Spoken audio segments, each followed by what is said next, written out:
Hello, dear students.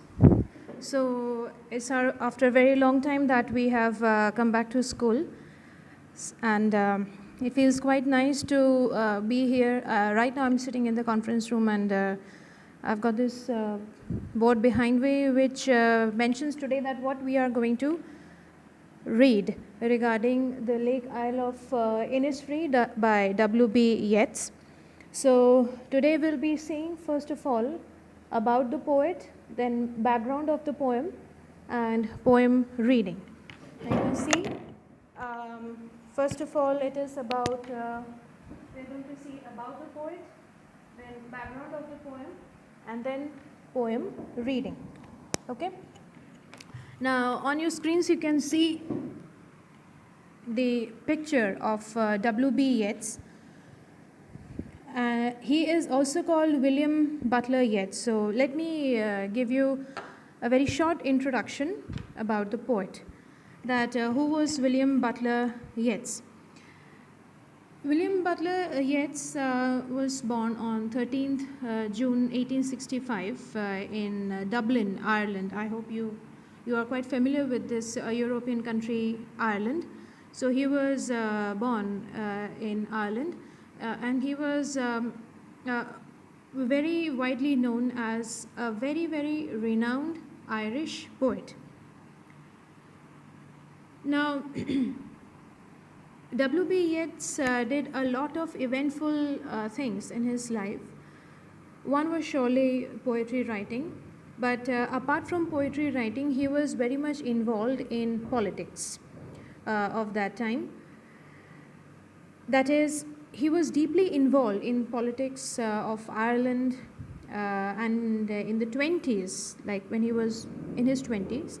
Despite Irish independence from England, his verse reflected a pessimism about the political situation in his country and the rest of Europe. So, though he was a poet, but he was very much interested in politics. Anyway, now what are the other things that we can see about him? That is, he was appointed as a senator of the Irish Free State in 1922. He is remembered as an important cultural leader, as a major playwright, and one of the very greatest poets in any language of the century. So, W.B. Yeats was awarded the Nobel Prize in 1923, and at the age of 73, he died, and the year was 1939. Now, before becoming a poet and having participated in politics actively, he was, he had a very eventful and struggling life. Now, the struggle of W.B. Yeats is reflected in his poem, The Lake Isle of Innisfree, that we are going to see. Now, let's see the second head, which is the background of the poem. What led W.B. Yeats to write The Lake Isle of Innisfree? Now, before becoming an established poet, W.B. Yeats, after graduating from college, was in need of job. So, when he was in need of job, he came to United Kingdom, or simply say England, and he landed in the city of London. Now, when he was in London, he started searching for jobs, but to his utter dismay, he was not able to find any good job for him. So, what happened? One day, dejected, depressed, he was just moving by the Fleet Street in London, which is quite famous. So, he was just moving around that area, and you can see the pictures of Fleet Street. There is a kind of fountain over there, and W.B. Yeats was just going, he was just walking around that particular area, and the moment he saw the fountain, the water that was coming out and the sound of the dripping water, that suddenly transported him to his sweet memories, to the Lake Isle of Innisfree. Now, this Lake Isle of Innisfree is not at all an imaginary place. It exists. It's an uninhabited island within Low Gill in County Sligo in Ireland. It's a real place. So when Yeats was a child, he used to spend his summer holidays over here.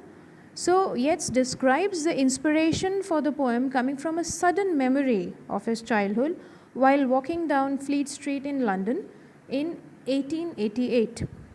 So, famously, he writes about his sudden awakening of the memories.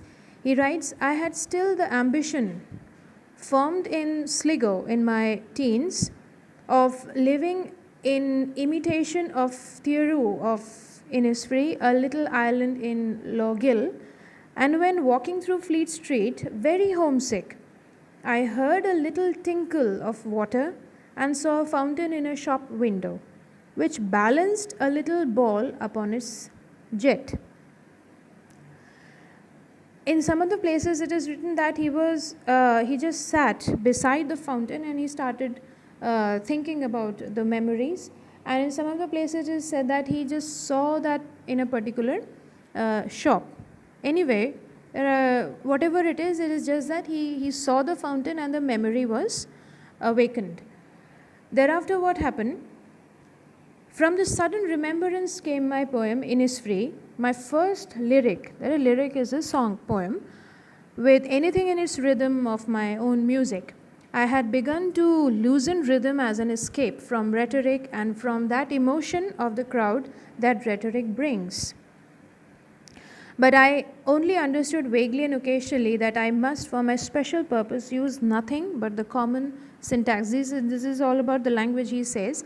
The language of the poem is very simple. He just simply says that he wrote in a very simple language because it just came suddenly to his mind. A couple of years later, I could not have written that first line with its conventional archaism, arise and go. These are quite technical things that he wrote, nor the inversion of the last stanza. All in all, you just understand that because it was a sudden memory of Innisfree that came to his mind. He inscribed the poem just at that time, whatever he had in his hand, a notepad or something. He started writing the poem there. So he did not think about any kind of, any style or any kind of form that he should use for the poem. But later on, when he analyzed it, he saw that he couldn't have written anything better than that. Okay, so this is about the background of the Lake Isle of Innisfree. It's not at all an imaginary place. It is still there in County Sligo in Ireland, uninhabited island, and W.B. Yeats used to spend his summers over there. So what do we have here in the poem? When you see the poem, it is divided into 3 stanzas, or it has got 3 stanzas. And he says, I'll arise and go now and go to Innisfree, and a small cabin built there of clay and wattles made. 9 bean rows will I have there, a hive for the honey bee, and live alone in the bee loud glade. And I shall have some peace there, for peace comes dropping slow, dropping from the wheels of the morning to where the cricket sings. There midnight saw a glimmer and noon a purple glow, and evening full of the linnet's wings. I'll arise and go now, for always night and day I hear lake water lapping with low sounds by the shore. While I stand on the roadway or on the pavement's grey, I hear it in the deep heart's core. So this is how it came to his mind. It's written in a very simple language. It's not at all that difficult to understand. Okay, so tomorrow I'll be explaining you stanza by stanza, the expressions, the words, everything I'll be discussing tomorrow with you. Okay, so before that you have to just go through the poem, and you can do all the researches that you would like. Next thing, whatever task I have given you previously, please go through the instructions once again and prepare your presentation for the speaking part. Is that clear? So tomorrow we'll meet again. Fine? Okay.